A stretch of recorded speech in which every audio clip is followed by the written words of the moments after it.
સીતારામજીને લક્ષ્મણ સહિત 14 વર્ષના વનવાસ દરમિયાન જેણે જેણે ભગવાનના દર્શન કર્યા એ બધા જ એટલા બધા મહાન ભાગ્યશાળી, એટલા પુણ્યશાળી કે જેનું કોઈ વર્ણન ન થઈ શકે. જેને જેને દેખે પથિક યાત્રી એના દર્શનથી એટલો આનંદ થયો કે ભવમગ આ ભવસાગરનો જે માર્ગ જ્યાં જન્મ્યા છે, કેટલી વિટંબણાઓ, વ્યવહારિક, શારીરિક, લૌકિક, દુઃખી માણસ, તો કેને કહો ભવશ્રમ. આ જન્મનો બધો જ થાક, અને એ થાક ભવશ્રમ અગમ,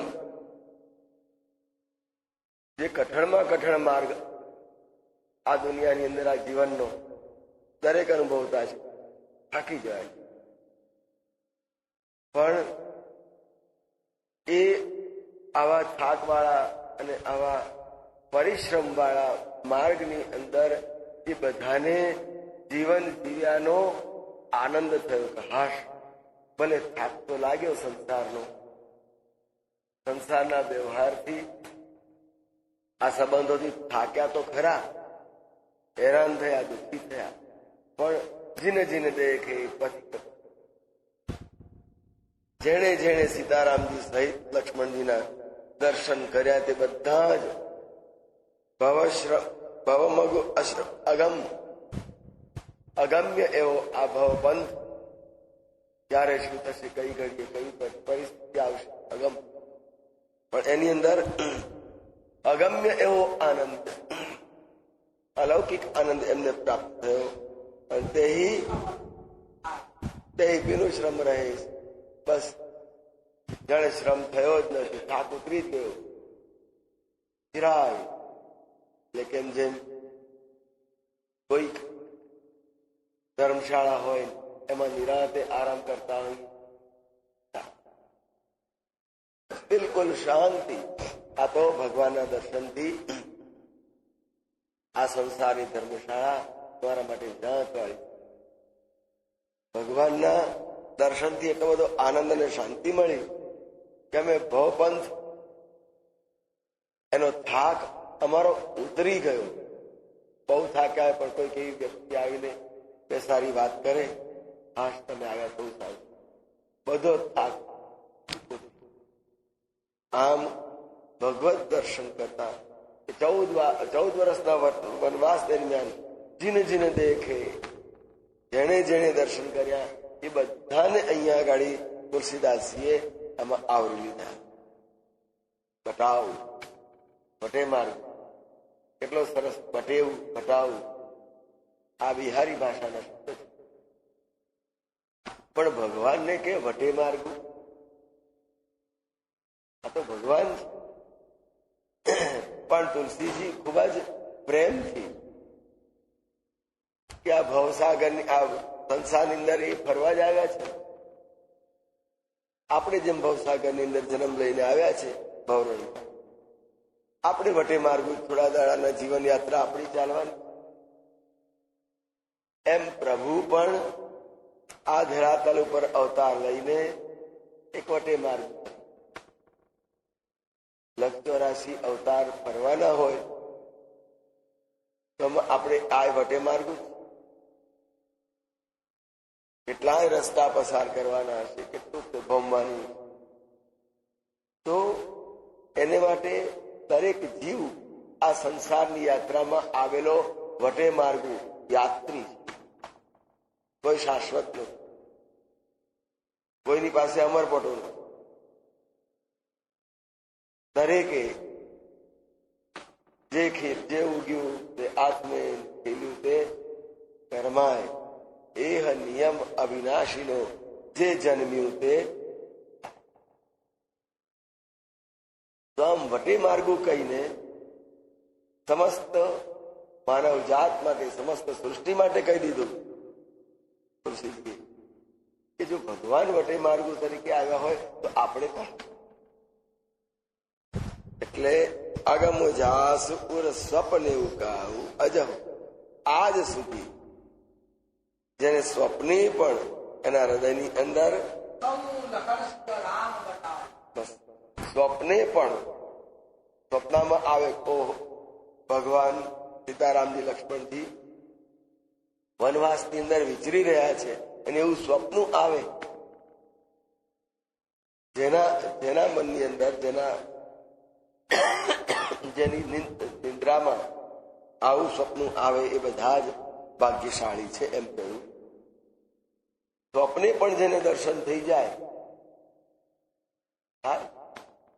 તો સ્વપ્નના એ દર્શનથી પણ એને કહ્યું રામધામ પથ પાઈએ, એને એવાને ભગવાનના શાશ્વત ધામનું એને રસ્તો સહજ બની જાય.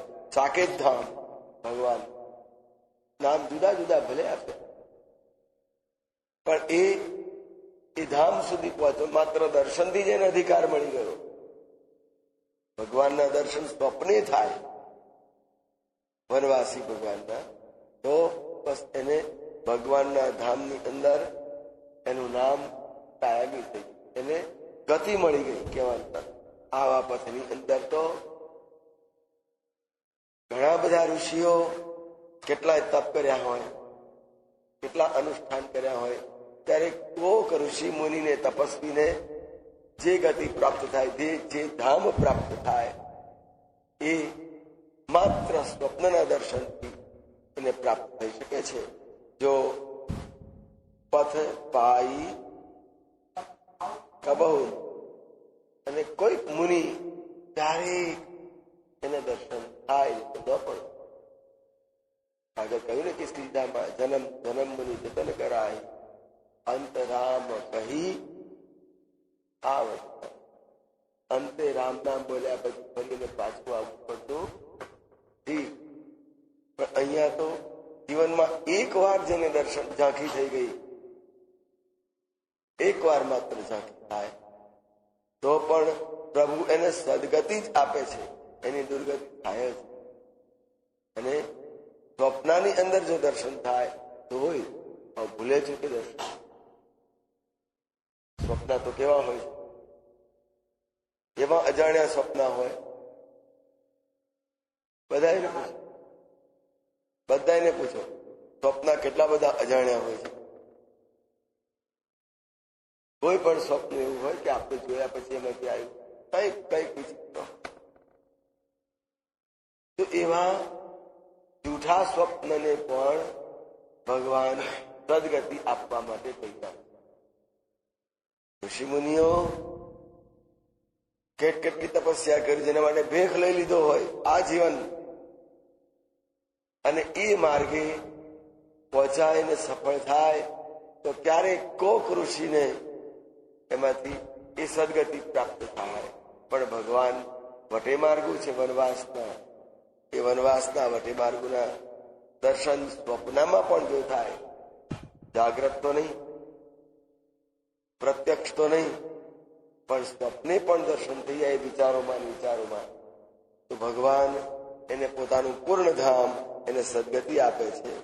ભગવાને જોયું ચાલતા ચાલતા અનેક વટે માર્ગોની સાથે ભગવાન ચાલ્યા પણ છે, ગ્રામીણ લોકોની સાથે વાતો કરી દર્શન પણ આપ્યા છે. આવી રીતે ચાલતા ચાલતા ચાલતા ભગવાને વિચાર્યું કે સીતાજી થોડા થાકી ચડ્યા છે.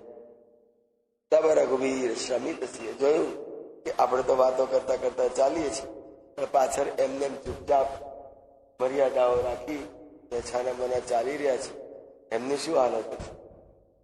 જોયું થાક્યા છે. ભલે આપણને થાક ન લાગ્યો, પણ સાથેનાને થાક લાગ્યો છે નથી લાગ્યો એનો વિચાર કરજો. ભગવાન આ શીખવે છે. પોતે તો સર્વ રીતે સામર્થ્ય પ્રાપ્ત છે જ, પણ સીતાજીને થાક લાગ્યો છે, અને એમ જાણીને નજીકમાં એક વડનું બહુ સુંદર વૃક્ષ હતું. એનો છાંયડો પણ ખૂબ જ શીતળ ને આમ બધું જેમ કબીર વડ હોય નર્મદાજીની વચ્ચે એ ઘનઘોર એની ઘટા રે ઘટા બેસી જવાનું મન થાય. એમ ભગવાને માર્ગની અંદર જોયું ને નજીકમાં આ વડની છાયા બહુ સરસ છે. સીતાજી થાકેલા છે એટલે લાવને ત્યાં આગળ જઈને પાછું સરસ મજાનું ઠંડુ પાણી પણ ત્યાં હતું. એવી પરંપરા હશે. વડના વૃક્ષ નીચે કોઈ પરબ ખોલીને બેઠું માટલા ભરી. બાકી વડની નીચે ટાળું પાણી ક્યાંથી હોય? તળાવ હોય, નદી હોય તો એના કિનારે હોય વડ. પણ ઠંડુ પાણી જોયું તો આપણે ત્યાં પરબ, હવે તો બધા કુલર થયા, પરબની કોઈ કિંમત રહી નથી. અને એક સમય એવો હતો કે માણસો આવા વૃક્ષની નીચે જ્યાં છાયો હોય ને ત્યાં સવારથી માટલું પાણી મૂકી ભરી દઈ અને તે વખતે વધવું હોય, માટીનો લોટો ચડવું હોય મૂકી રાખે. આવતા જતા લોકો પોતાની જાતે જ પી, કોઈ માણસ ના. પછી માણસ આવ્યા, પરબ ખોલીને માણસ અને હવે પરબ હોઈ ગઈ. તો આમ વડની નીચે સરસ મજાનું ઠંડુ પાણી જોયું, શીતળ છાયા જોઈ. લક્ષ્મણજી સાથે છે, એ તો પુરુષ છે, પણ સ્ત્રી તરીકે સીતાજીના થાકને ભગવાને નિહાળ્યો અને વિચાર કર્યો કે આવો આપણે બધા અહીંયા બેસી થાકેલા છીએ, થોડોક આરામ કરીએ.